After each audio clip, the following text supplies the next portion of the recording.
इस बिल में ग्राम पंचायत को अधिकार रहेगा, परिवार का पंजीयन, रोजगार गारंटी, सभी काम की जिम्मेदारी पंचायत की होगी। पंचायत जो काम चाहती है, राज्य सरकार जो चाहती है, क्योंकि राज्य सरकार की भी हिस्सेदारी होगी, तो वो सारे काम हो पाएंगे। 50% कामों का निर्णय करने का अधिकार हमारी पंचायतों को रहेगा। और सबसे बड़ा, मैं तो क्योंकि खुद ग्रामीण क्षेत्र से आता हूँ, जब किसान का समय रहता है बोनी और कटनी का, उस समय हमारे जी राम जी बिल के जो मजदूरी देने का काम है वो बंद रहेगा और बाकी दिन ये शुरू रहेगा, ताकि किसान को भी काम करने वालों की दिक्कत ना हो और मजदूरों को भी डबल काम मिल सके। जब खेती का काम है तो खेती का और बाकी समय हमारी योजना का। मैं समझता हूँ कि एक ऐसा बिल जिससे गांव की अधोसंरचना का विकास होगा, लोग ग्रामीण क्षेत्रों में अपने हिसाब से गांव की ज़रूरत के हिसाब से काम कर पाएंगे। सरकार के ये बिल आपके बीच में, आपके माध्यम से नीचे तक जाए, इसके लिए हमने ये प्रेस कॉन्फ्रेंस रखी थी। मैं इस पे विस्तार से हमारे मुख्यमंत्री जी प्रकाश डालेंगे। मैं उनसे अनुरोध करता हूं कि मुख्यमंत्री जी इस पे विचार अपने रखें।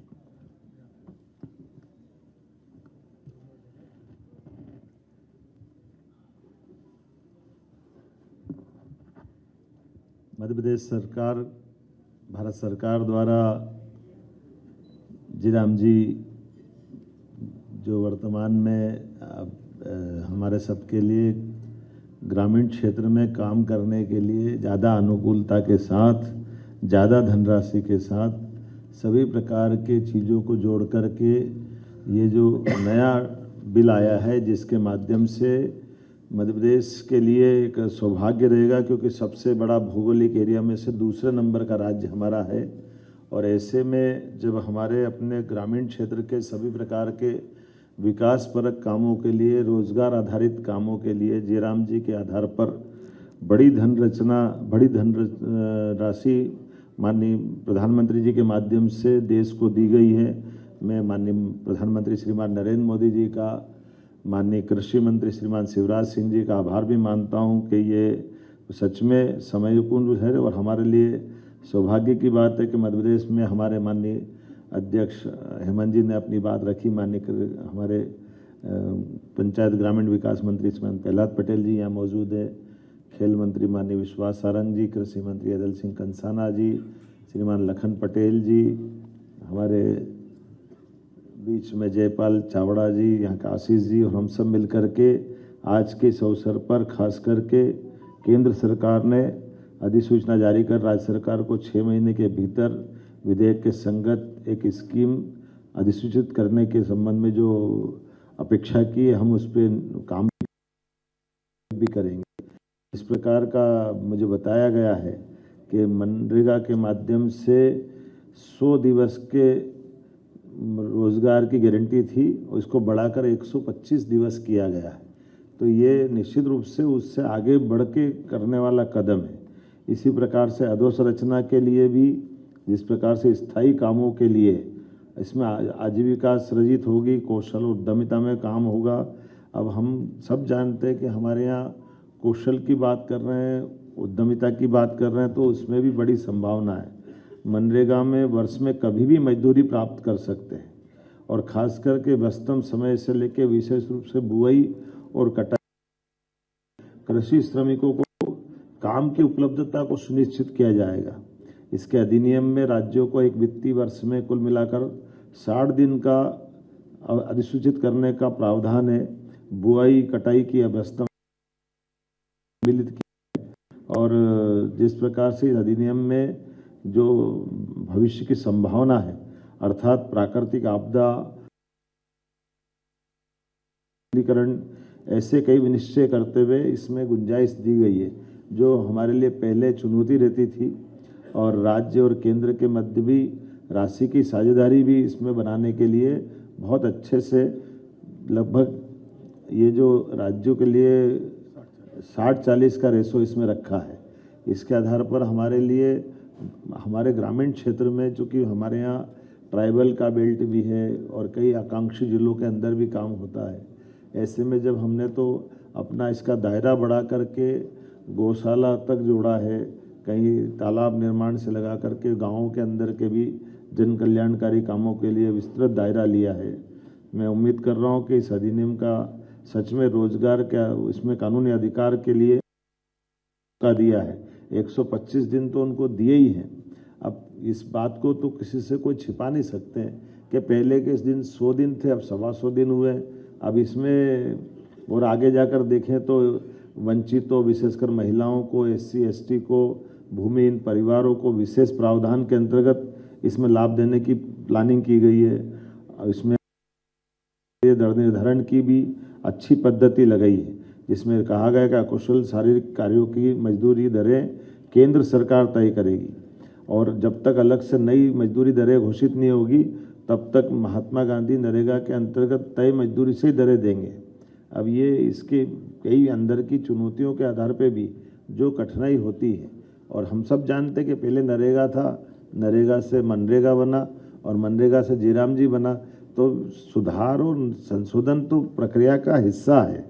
ये अलग बात है कि ठीक है, विपक्ष का काम कुछ बोलना तो बोले, लेकिन सरकार का काम समयोचित निर्णय लेते जाएं और खास करके रोजगार न मिलने की स्थिति में भी ग्रामीण परिवारों को मांग प्रस्तुत करने के आधार पर निर्धारित समय सीमा में काम देने की बात भी करी है और राज्य सरकारें द्वारा दरें और शर्तों के अनुसार बेरोजगारी भत्ता देने का भी इसमें बाध्यता दे दी गई है। अब ये अपने आप में बड़ा उसका संयोजन करने का, बड़े दायरे में लाने का प्लान किया और महिलाओं के लिए भी SHG और संकुल स्त्री संघ CLF के आजीविका क्रियाकलापों के लिए भी नई शुरुआत है। ये हमारे ग्रामीण हाट अवसंरचनाएं, कौशल विकास केंद्र जो प्रशिक्षण के साथ इस पे काम कर सकते हैं और अधिनियम में कार्यों को किस प्रकार से लिया है, इसके जल संरक्षण के काम, जिसमें हमने पिछली बार भी जल गंगा संरक्षण अभियान में बड़ा काम किया था, इस बार भी करने वाले, जिसमें चेक डैम, भूमिगत बांध, तालाब, सिंचाई कूप, मृदा नमी संरक्षण, वृक्षारोपण, रूप वाटर हार्वेस्ट, भवन, आंगनवाड़ी भवन, विद्यालय भवन और ऐसे कई कामों के साथ मैं तो इसको इस तरह से मानूंगा कि अभी हमारी सरकार ने तो ये वर्ष ही किसान कल्याण वर्ष घोषित कर दिया और किसान कल्याण वर्ष के आधार पर हमने अपने लगभग 15 विभागों के लिए उनकी मजदूरी का भी इसमें साप्ताहिक आधार पर ही 15 दिनों के अंदर मजदूरी देने का निर्णय भी किया है। अब ये विभाग एग्रीकल्चर ग्रोथ रेट से, चूँकि हमारी आने वाले समय में कृषि विकास दर में बड़ी संभावना है कि हम अब रोजगार पे जाएं, एग्रीकल्चर फूड इंडस्ट्रियों पे, फूड प्रोसेसिंग इकाइयों पे, दूध उत्पादन पे, मछली उत्पादन पर, कुक्कुट पालन पर, हर एक जगह से जहां किसानों की आय बढ़ सकती है वहां सब जयराम जी का भी लाभ हम उठाना चाहेंगे। इसकी समेकित योजना के लिए कार्य योजना हम बनाने जा रहे हैं, जिसके आधार पर हमारा एग्रीकल्चर ग्रोथ रेट के साथ साथ इंडस्ट्री वाला भी MSME से लगा करके लघु कुटीर उद्योग में भी हम इसको कैसे जोड़ सकते हैं और कई प्रयोग हुए भी हैं, बहुत अच्छे प्रयोग हुए, जिसके आधार पर लाभ भी मिलेगा। हमारा जब सिंचाई का रकबा भी लगातार बढ़ रहा नदी जोड़ो अभियान के माध्यम से, एक तरह से ये दूध उत्पादन से भी हम जब 9% से 20% का टारगेट ले रहे हैं, तो हमारे लिए आज ये बड़ी उपलब्धि रहेगी कि हम गोपालन को, दूध उत्पादन को और इन्हीं के साथ और राज्य के अंदर जैसा जैसा जो हो सकता है उस सब दिशा में आगे बढ़ेंगे। मैं मान के चलता हूँ कि वाकई ये माननीय प्रधानमंत्री जी जो दूरंदाजी निर्णय के लिए जाने जाते हैं, कई सारे सुधार हमारे सामने अपनी आंखों को देखते देखते अब विश्व के कई देश हमारे देश की तरफ देख रहे हैं। जैसे कोविड के समय लगाए गए टीके का ऐप बना करके जो उसका रिकॉर्ड रखने का प्रयोग किया था कि निर्धारित समय में लाखों करोड़ों लोगों का भी जिस समय जिसको टीका लगना तभी लगने के लिए ये जो पद्धति बनाई है, मैं मान के चलता हूँ कि सब चीज़ों को जोड़ करके जयराम जी में काफ़ी गुंजाइश दी है और जनता भी सब जानती है। इसका लाभ निश्चित रूप से हमारा राज्य उठाएगा। आपके कुछ अगर प्रश्न हो तो राकेश जी बोल दे।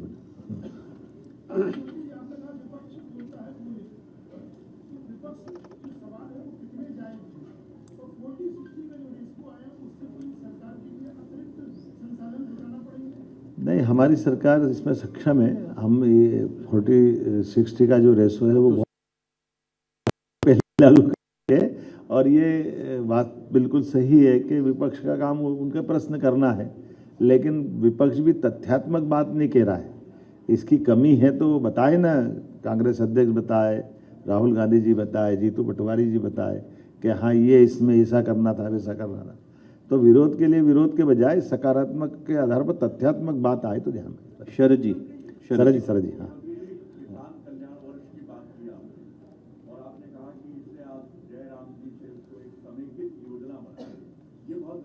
बहुत अच्छा। कि आप दोनों का लाभ ले सकें, जो फायदे हैं, तो इनको ये समेकित योजना 15 विभागों का इससे जुड़ाव किस तरह से आगे बढ़ा? देखिए, ये मेरे को कागज देना।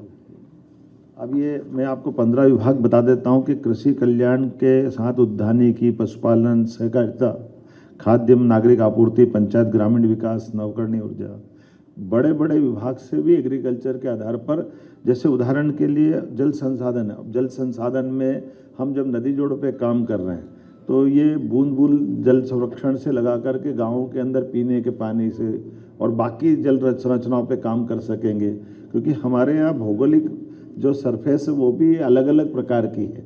ऐसे में रोजगार आधारित कामों के लिए जब हम इंडस्ट्री की बात करते हैं, एमएसएमई भी बात कर रहे हैं, तो रोजगार आधारित उद्योग के लिए हम विशेष सुविधा वहाँ दे रहे हैं कि जैसे जो लेबर आधारित उद्योग लगाएगा तो हम प्रति लेबर 5,000 रुपये महीना तक उसको बीजीएफ देते हैं। तो ये हमारे लिए तो इससे और बड़ा वरदान क्या होगा जब हम उसको जयराम जी के दायरे में भी लाएंगे, क्योंकि सौर ऊर्जा में भी ये ना कौन सा भी नर्मदा घाटी, राजस्व, वन, लघु कुटीर उद्योग, सूक्ष्म एमएसएमई तो बता ही दिया मैंने, उद्योग, निवेश, सभी क्षेत्रों में इसका जबरदस्त लाभ मिलेगा। और इसी आधार पर कोई भी राज्य, खासकर माननीय प्रधानमंत्री जी के नेतृत्व में तो अब ये काम का एक बड़ा लाभ हम मिला ही है, लेकिन एग्रीकल्चर ग्रोथ रेट हमारी ये सबसे अच्छी भी है। और अब इंडस्ट्री की तरफ जब हम जा रहे हैं तो ये हमारे हर एक व्यक्ति का इसके बाद पलायन भी रुकेगा और अच्छे से काम करने का मौका मिलेगा। प्रवीण दुबे जी।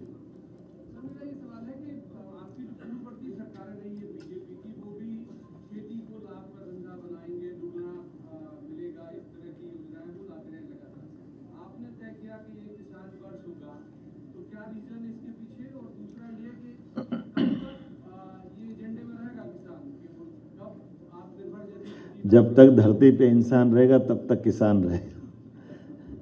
हमारे लिए धरती पुत्र किसान की परिभाषा, लेकिन मैं तो ऐसे ही विनोद में आपकी जानकारी के लिए कि जो माननीय प्रधानमंत्री जी ने 4 हमारी विशेष जातियों का उल्लेख किया है या विशेष आयाम के रूप में लिया है, आपकी जानकारी के लिए महिला, युवा, किसान और गरीब, इसी आधार पर हमने अपने 4 वर्षों का अलग अलग बाइफर्केशन किया है।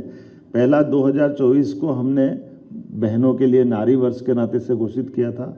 2025 हमने गरीब अर्थात युवाओं के लिए, गरीबों के लिए उद्योग और रोजगार वर्ष का लिया है। ये 26 हमने किसानों के लिए लिया है और 27 हम युवाओं के लिए लेंगे। और उसी पे जितने सरकार के मंत्रालय हैं, उन मंत्रालयों की योजनाएं हैं, हितग्राही योजना है, उसके दायरे हैं और हमारे राज्य के अंदर परस्पर इसकी सरकार की और हितग्राही के बीच की आवश्यकता है। दोनों का तालमेल कराने के लिए समग्र रूप से प्लान किया है और हमारा मन भी बहुत इसमें खुला है। हम अपने इस साल के योजना के कार्यक्रम में सर्वदलीय बैठक भी बुलाने वाले हैं। सभी किसान क्षेत्र में काम करने वाले किसान संघ और बाकी लोगों के साथ भी सामूहिक चर्चा करने वाले हैं, या एग्रीकल्चर में रुचि लेने वाले अपने प्रदेश के या देश के भी स्वनाम धन्य बाकी लोग भी बुला सकते हैं, या गांव और किसानों के क्षेत्र में अच्छा काम जिनने समाज सुधार का किया है उनको भी हम आमंत्रित करेंगे और उनके सबके अनुभव का लाभ लेंगे। रविंद्र जी।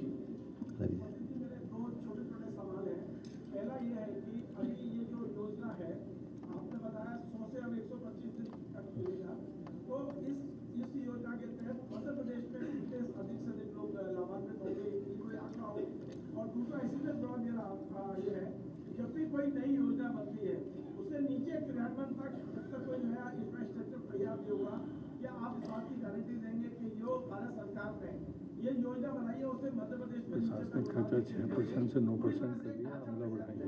जी, जैसे आपने प्रश्न अच्छा किया कि इस योजना के अंदर ही आप मोटे तौर पे देखना कि पहले प्रशासनिक अमला इसके लिए 6% था, अब बढ़ा के 9% किया। ताकि वो नीचे तक उस पूरे दायरे को लेके आए और पूरी बात का लाभ नीचे तक लोग ले, किसान ले, उसका लाभ मिले। मृगेंद्र सिंह जी।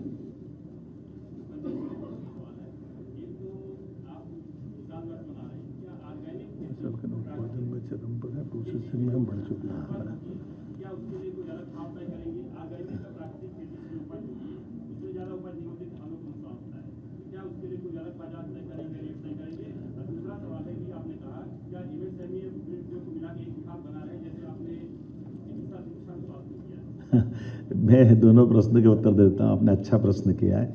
ये जो प्राकृतिक खेती के आधार पर जो किसान अपना अपना उत्पादन फसल का या फलों का जो करते हैं, उनको ये थोड़ी चुनौती रहती है कि वो, लेकिन अब हमने निर्णय किया कि हर जिले पर इसके लिए हम इस प्रकार के इनके स्टॉल मार्केट तय कराएंगे,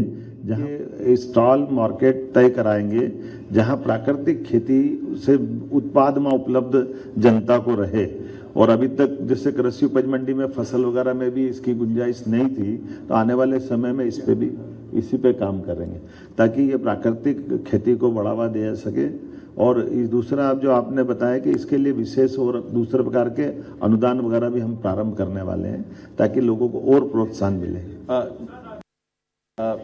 एक मिनट में से और इसके संबंध में विचार कर रहे हैं। चलिए, आपने अच्छा सुझाव दिया है, इस पे जरूर काम करें। एक हमारी मातृशक्ति सुचंदा जी का ले लेते हैं। हाँ, ये जो आज आप प्रेस कॉन्फ्रेंस कर रहे हो, आज जो आप प्रेस कॉन्फ्रेंस कर रहे हो, एग्जैक्टली 7 दिन पहले शिवराज सिंह चौहान जी यूनियन मिनिस्टर पर यही चीज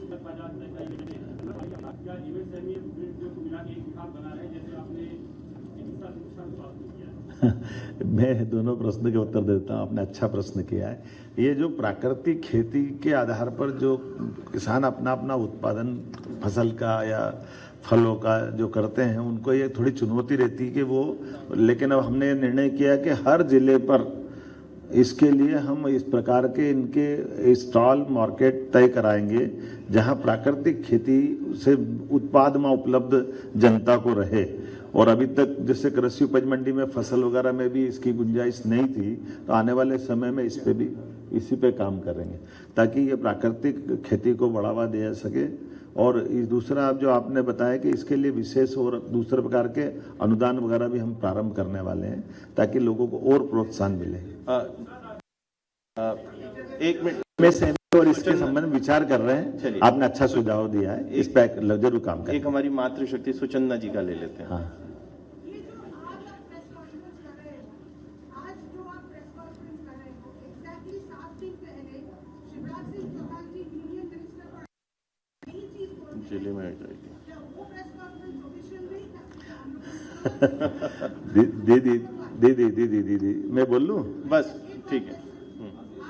अभी का जो सबसे बड़ा मुद्दा चल रहा है वो है इंदौर का वाटर कंटेमिनेशन। एक कंफ्यूजन है हम लोगों के लिए।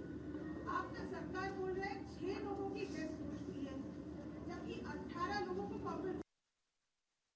अब हम क्या माने? 18 लोग ठीक है दीदी, हो गया, प्रश्न आ गया, बैठिए आप। आपने बोल देते हैं उसमें। अभी तो हम लोग जिले में जाके हम लोग करने वाले हैं, विषय यही रहेगा। ये क्या है कि इकोसिस्टम है। भारत सरकार के बाद राज्य सरकारें अपनी उस योजना को जब लागू करेगी, तो जनता के लिए सबसे बढ़िया माध्यम हमारा संवाद का प्रेस के माध्यम से आप जनता तक उतारेंगे। तो मुख्यमंत्री स्तर पे आज कर रहे हैं, माननीय प्रभारी मंत्री माननीय कृषि मंत्री जी ने इस बात का अच्छे से जवाब दे दिया कि अभी इसके बाद जिले में भी होने वाली है और जिले से फिर तहसील में भी लोग करेंगे। जब तक हम ये इस बात को नीचे नहीं उतारेंगे तो बात कैसे बनेगी? एक बात। दूसरा, एक विनम्रता के साथ निवेदन करना चाहूँगा कि ये जो आपने कहा कि गिनती का, हमारे लिए एक भी व्यक्ति की जान जाना अत्यंत कष्ट का विषय है, इसलिए हम इसके आंकड़े में नहीं पढ़ रहे। ये अलग की दृष्टि से उनका जो अपना तरीका होता है कि आमतौर पर जिनने पीएम कराया है, तो वो जो आंकड़ा उनका कुछ था, हमने कहा कोई बात नहीं, उस परिक्षेत्र के अंदर जो हमारी एक खास करके दुखद जब घटना होती तो उसका पंजीयन होता नगर निगम के माध्यम से। तो जो वहाँ के लोग चाहेंगे उनके दृष्टि से अगर कोई राहत देने की बात आएगी तो हमारी सरकार उस आंकड़े के बजाय हम सबके साथ है। वो बड़ी कष्ट की चीज़ थी, उसको हम उसे ऐसे ले गए। आप सबकी उपस्थिति के लिए सादर धन्यवाद। आप सभी भोजन पर आमंत्रित हैं। बहुत धन्यवाद। बहुत धन्यवाद। थे आप राजधानी भोपाल की, जहां बीजेपी कार्यालय से सीएम डॉक्टर मोहन यादव जी राम जी पर यहां पर जानकारी दे रहे थे, प्रेस कॉन्फ्रेंस कर रहे थे। उन्होंने कहा कि नया बिल ग्रामीण क्षेत्रों के लिए क्रांति लाएगा। जी राम जी से 125 दिन रोजगार की गारंटी मिलेगी। मनरेगा में 100 दिन की रोजगार गारंटी थी और सीएम ने कहा है कि 7 दिन के अंदर श्रमिकों को इसका पेमेंट भी मिलेगा। ग्राम सभा गांव में क्या होगा ये तय करेगी। मनरेगा का नाम बदलना प्रक्रिया का एक हिस्सा है। नरेगा को कांग्रेस ने ही मनरेगा किया था और जी राम जी बिल पर कांग्रेस भ्रम फैला रही है। जी राम जी से एमपी को ज्यादा लाभ मिलेगा।